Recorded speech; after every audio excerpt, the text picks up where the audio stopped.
besoin d'élever la mesure. Vu que ce culte sera dédié à un moment à la prière, vous allez me permettre de donner plus de temps à la prière ce matin, ça va? Parce qu'il faut qu'on gère, même si c'est 3 cultes, mais on est toujours en train d'aller sur les onctions qui sont restées là avant le culte. Amen, amen. Vous vivrez Dieu un peu plus rapidement parce qu'on était déjà quelque part. Bienvenue au sommet. Dis à ton voisin, mesure. Voilà. C'est là maintenant tu dois comprendre que là, on n'a pas la même mesure que le premier culte. On est dans une nouvelle mesure. Alléluia, somebody. Ok, très bien. Alors, voici 3 signes majeurs qui attestent que vous avez besoin de vivre une nouvelle mesure de la manifestation de Dieu. Quand on dit mesure de Dieu, c'est de ses œuvres, d'accord? Premier signe, l'audace de vos ennemis. C'est-à-dire, l'audace de vos ennemis. C'est-à-dire, vous savez, votre ennemi, le diable, les démons, les sorciers de famille ne peuvent pas prendre le courage de vous maudire. Quand vous remarquez qu'on vous maudit facilement par quelqu'un qui se lève, parle contre vous aussi facilement et rien ne lui arrive, comprenez que vous avez un besoin de mesure. Il faut élever la mesure. Dans la Bible, dans 1 Roi, il est dit qu'il y a un roi. Le roi entendit la parole que l'homme de Dieu avait crié contre l'autel de Bethel. Il avança la main de dessus l'autel en disant « Saisissez-le ». Il disait qu'on saisisse le prophète. Et la main de Jéroboam, le roi, parce qu'il y a la position parmi les hommes et la position dans la dimension de Dieu. Le roi avait une position parmi les hommes, mais il manquait la position dans Dieu. Quelle que soit ton élévation dans le pays, cherche une position dans Dieu. Et tu l'auras quand est-ce? Tu l'auras quand? Voilà, les réponses sont en fonction de votre mesure. D'autres se disent après 40 jours de jeûne, pendant qu'on est déjà ici. C'est ici qu'on a composé ici et maintenant. Donc ne gâchez pas la composition. Alléluia, somebody. Alors quand le roi lève le doigt, la Bible dit, verset 5, l'autel se fendit. Non, la Bible dit, pardon. Et la main que Jéroboam avait étendue contre lui devint sèche. Il n'a pas pu ramener la main. Dieu ne peut pas permettre qu'on te parle souvent n'importe comment. Non, non, non, non, non. Alléluia, somebody. Un jour, il y a quelqu'un qui avait osé faire ça. On lui a dit, demain, quand tu te réveilleras, tu seras incapable de venir au travail. Demain, demain.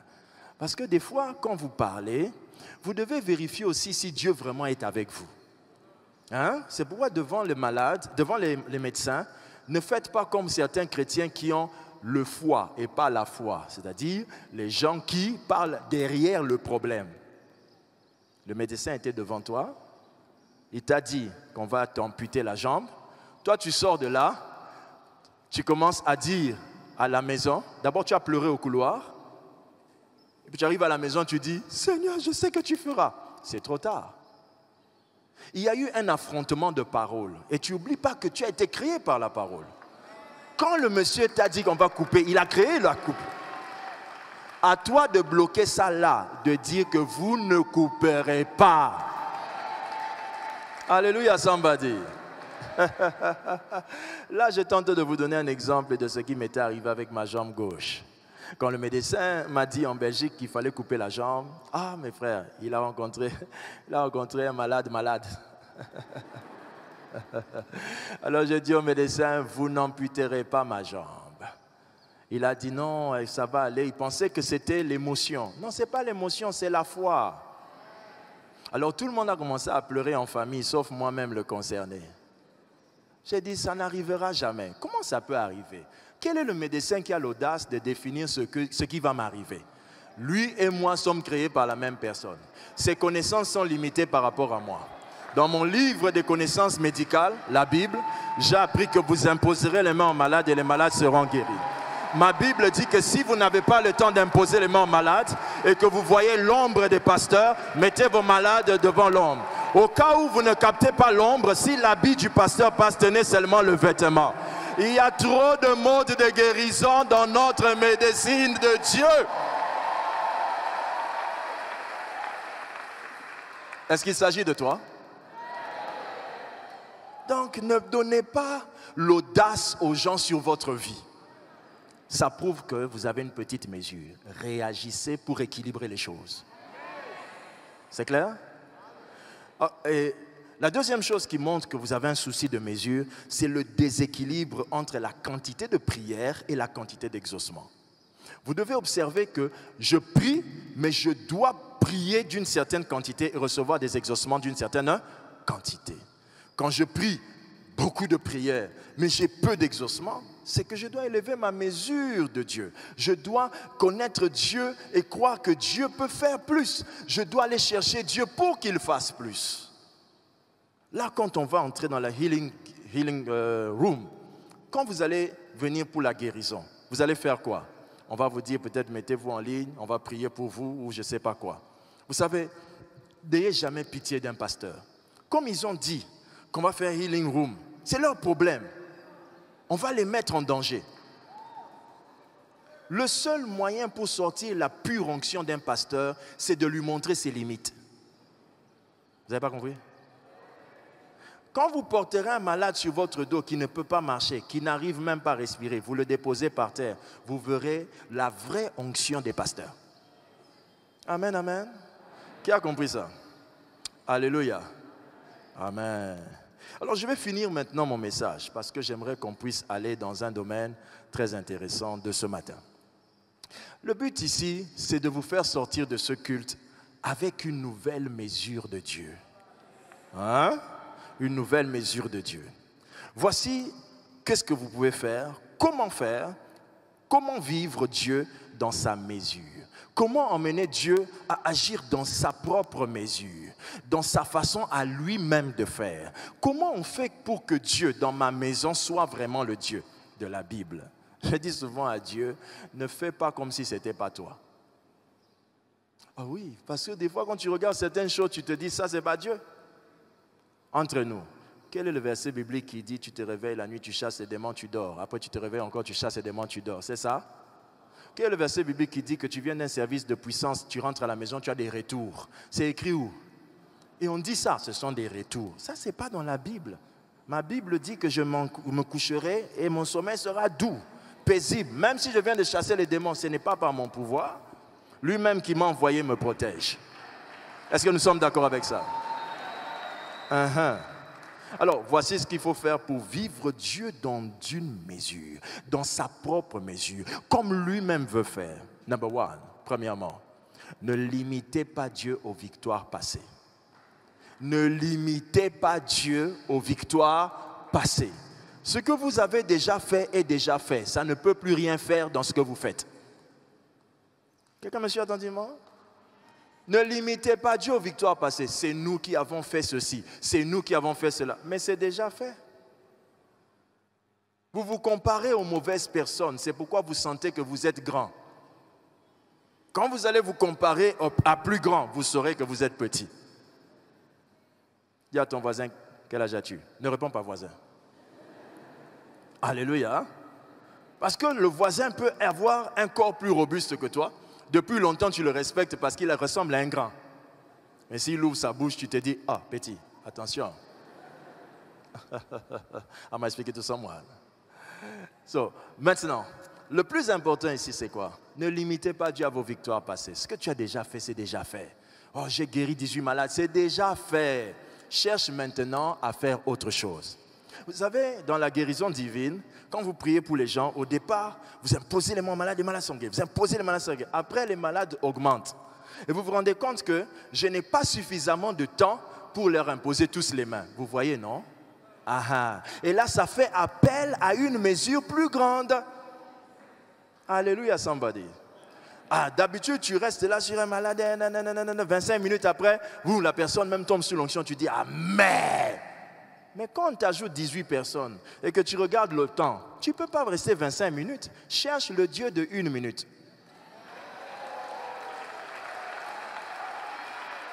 C'est le même Dieu, mais c'est l'approche qui diffère. Vous me suivez, non?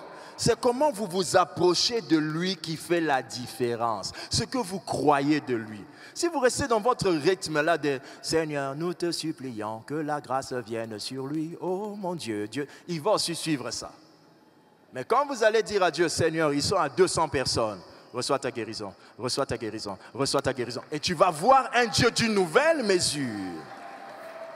Am I speaking to someone? Alléluia, somebody.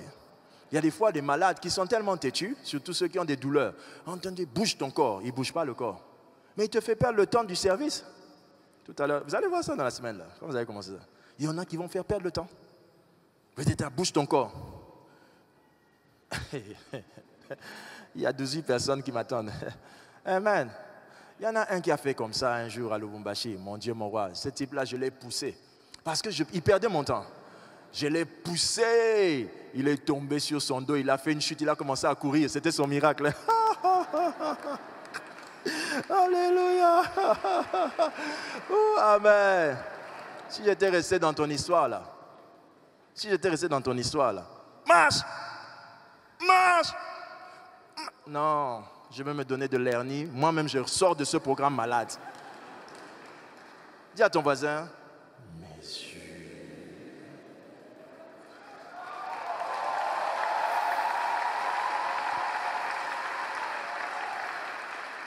Alléluia. La Bible dit, Job 8, 7, ton ancienne prospérité semblera peu de choses, et celle qui t'est réservée sera plus grande. Alléluia. C'est vous qui avez acheté les 12 chaises, 12 ceci. C'est une bonne chose. Mais c'est fini déjà. On a déjà passé cette étape. Maintenant, il y a une autre mesure. Alléluia. Quand vous arrivez quelque part et que quelque chose vous défie, c'est que Dieu vous appelle à adhérer, à accéder à une nouvelle mesure. Qu'est-ce qui vous défie maintenant autour de vous? Peut-être c'est l'estrade, peut-être ce sont les instruments, peut-être c'est l'espace. Parce que cet écho ici, c'est à cause de la toiture, on m'a expliqué, qui est très élevée. Alléluia.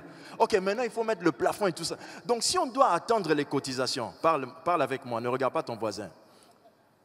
Répète, si on doit attendre les cotisations, on finira quand?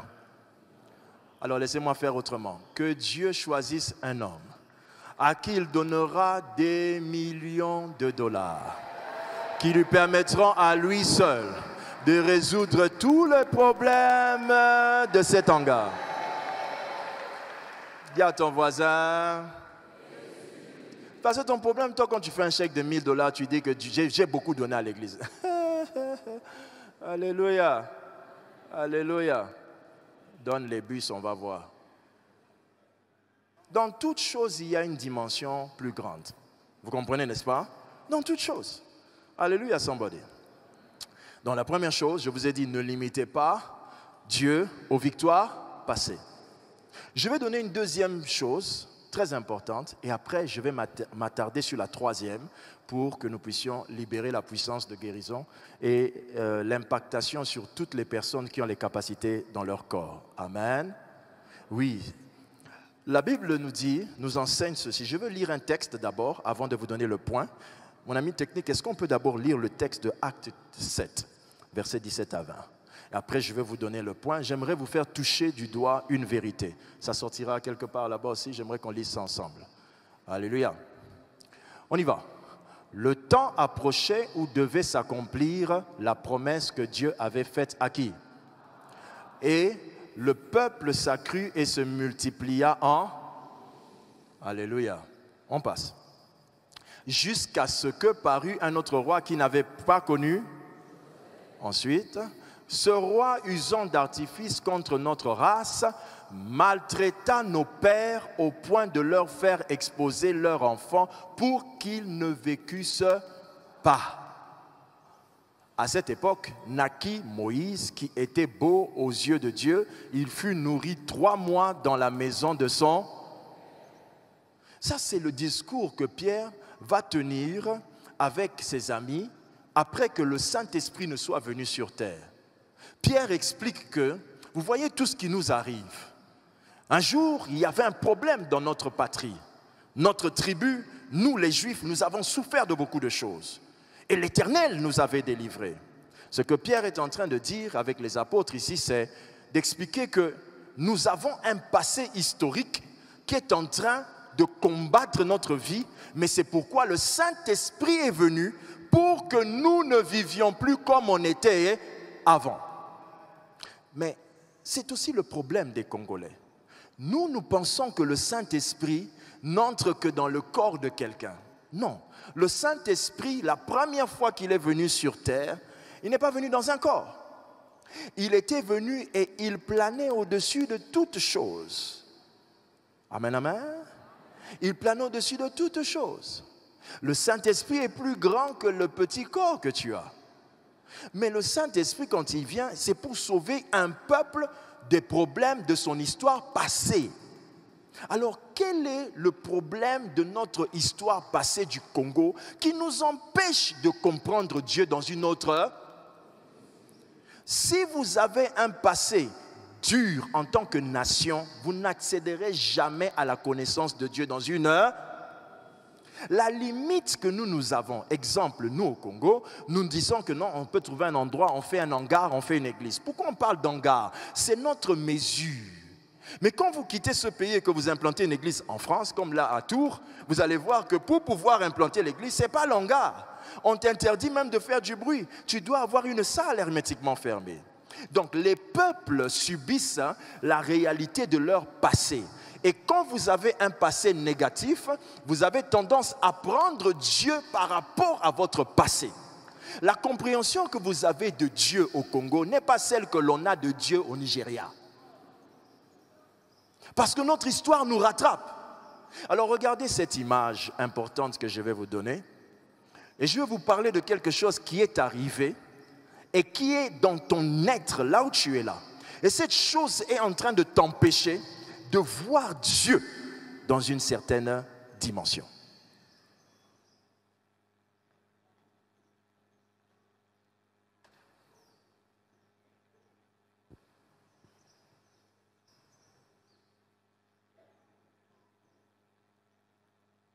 Cet homme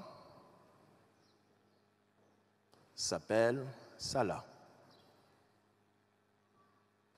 Il est en train de regarder la main de sa fille coupée, le pied de sa fille coupé, parce que Salah avait refusé de donner.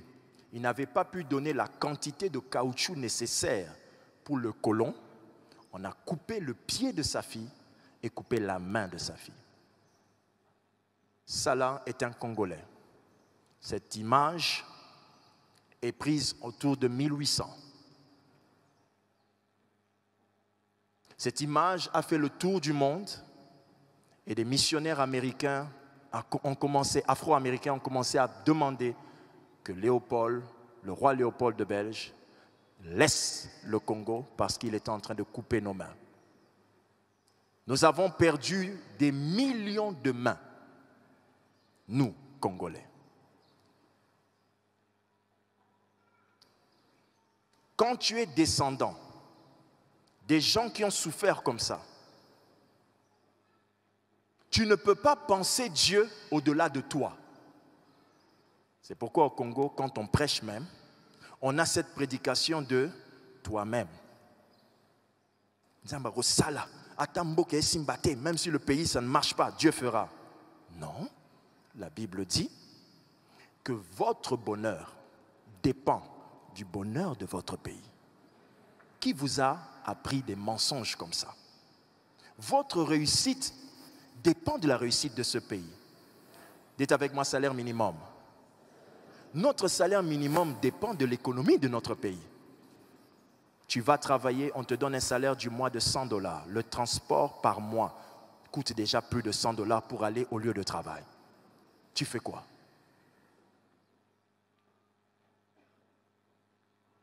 Quand on est petit-fils, donnez-moi une autre image, d'un monsieur comme celui-là, il a la main coupée.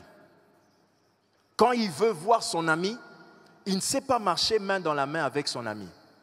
Comment vous voulez que nous, les descendants des gens comme ça, qu'on soit capables de marcher unis? Tu vois que quand tu es béni, tu n'arrives même pas à chercher la bénédiction de ton frère. Ce n'est pas parce que tu es méchant. Dans ton ADN, il y a ça.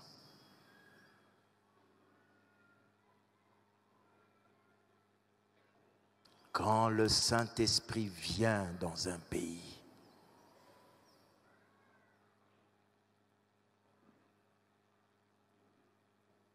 il ne vient pas que pour que vous parliez en langue. Il vient pour chambouler, transformer la nation entière. Quand le Saint-Esprit vient dans un pays, il entre dans un maçon pour en faire le plus grand maçon. Quand le Saint-Esprit vient dans un pays, les bâtiments du pays ne sont pas construits par des étrangers. Quand le Saint-Esprit vient dans un pays, les bâtiments ne sont pas construits par des étrangers. Nous avons emprisonné la personne du Saint-Esprit dans nos petits temples. Nous avons emprisonné l'être qui a créé le ciel et la terre. Celui qui a pu se mouvoir sur toutes choses. Nous l'avons mis dans nos petits corps. Ça ne suffit pas. L'Esprit de Dieu vient dans une nation pour emmener une autre mesure de Dieu. Ma Bible dit, nul ne peut connaître les profondeurs d'un homme que son esprit. Et les profondeurs de Dieu, c'est le Saint-Esprit qui le connaît. La manière que vous comprenez le Saint-Esprit au Congo est notre limitation. Normalement, l'Assemblée nationale devait avoir des gens remplis du Saint-Esprit. Normalement, l'Assemblée provinciale devait avoir des gens remplis du Saint-Esprit. Mais vous avez dit, faire la politique, je serai un menteur. Qui vous a dit ça? Le premier homme à avoir reçu une relation avec le Saint-Esprit avant le temps fut un roi de l'Ancien Testament. C'est un politicien qui a reçu l'Esprit en premier dans l'Ancien Testament, David. Tant que vous ne voyez pas Dieu dans un niveau plus grand et que vous voyez votre Saint-Esprit juste pour prier pour votre sœur qui est malade, vous n'allez jamais vivre Dieu à un niveau élevé. Laisse-moi cette histoire-là. La Chine, nous tous on va en Chine. Dubaï, on va à Dubaï. Fâche-toi. Fâche-toi. Dis-toi que Dieu, on ne peut pas le connaître qu'en un homme. Dieu, on le connaît dans une nation. Il y a Dieu au Congo, mais on dirige le Dieu du Congo vers de petites choses. Un jour, le Saint-Esprit est venu dans ma chambre. Il m'a fait comprendre combien sa relation avec nous, les hommes, peut dépasser votre intelligence.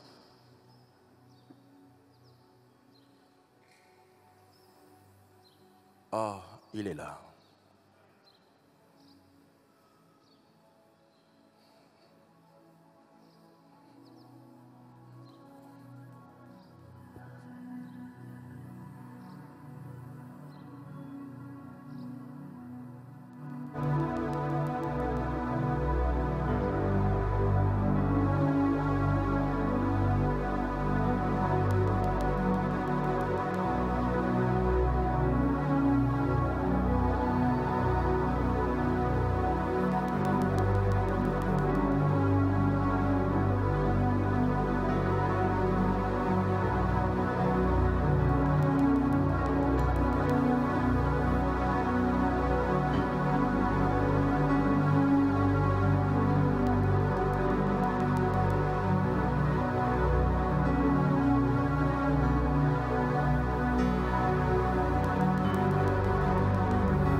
Je demande.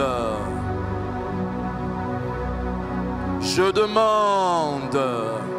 Puisque tu es là. Puisque tu es là.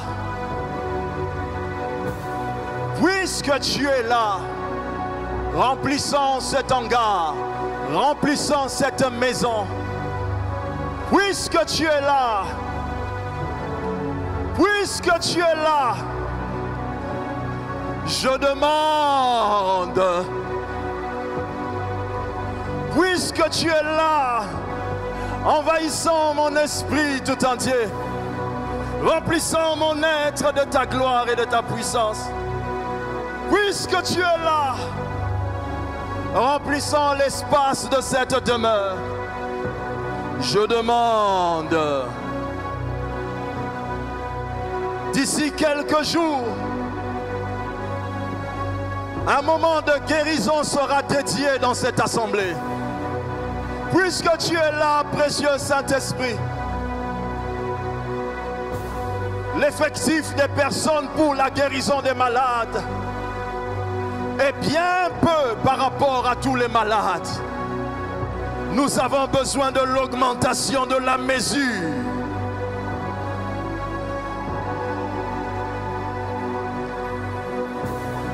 Puisque tu es là, augmente la mesure de ceux qui ont reçu ce don de guérison merveilleux, afin que les malades de tous côtés, venant de toutes les provinces, pendant Exousia ou pendant la semaine de guérison, que des malades dans tout genre reçoivent leur guérison.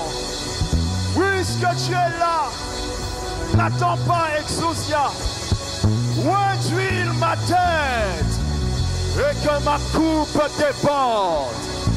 À tout celui qui a la foi de comprendre que le moment que nous sommes arrivés est le moment de l'augmentation de ta capacité.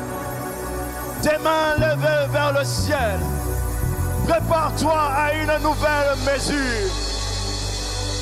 Je demande les rantosita la gadaya barando, la bresuta catamalentoto, la preta les ayama la gadana, les ubalata le baranto sataya, et l'obalata le barankatayeme. Tous ceux qui ont reçu le don de la puissance de la prophétie, tous ceux qui ont reçu le don de la prophétie, que vos langues se délient. Recevez le feu dans vos langues. Le Congo a besoin